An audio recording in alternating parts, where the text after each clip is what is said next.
Dear Mr. and Mrs. DeJarnett, I am writing you relative to the previous letter from this office in which you were regretfully informed that a finding of death has been made in the case of your son, First Lieutenant Joe A. DeJarnett.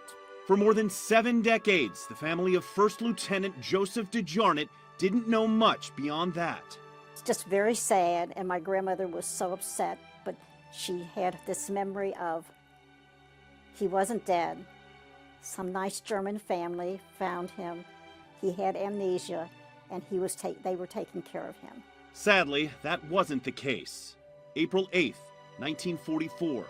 The pilot and Fort Thomas native was just 24 years old when his B-24 Liberator was shot down over Germany in World War II.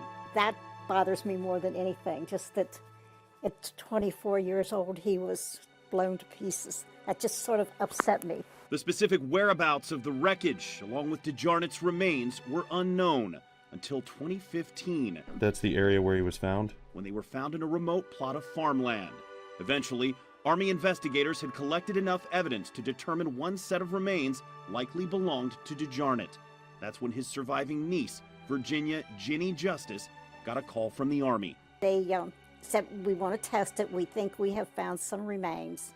And so they sent us test kits. It was almost a year later, maybe not quite that, but they sent us notification that we were related to him and that he was our uncle.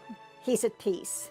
And he's been at peace all these years because, you know, he's not being mistreated in a concentration camp or a detention place or something like that. So he's been at peace all these years, and that's comforting to me. Just a little girl when her uncle, known as Little Joe, was killed, Ginny went decades without answers. Now, she and the rest of the DeJarnett family have the closure they've always wanted as they prepare to finally give their uncle a hero's welcome home and a proper burial. What's your biggest takeaway from all of this? Somebody cares. You know, you're to the point that it's been all this time. Why would they even bother with this? And so somebody cares. Sure, you can stop watching, but let's be honest, you want to know more. Tap the links or even better, click subscribe to stay in the know.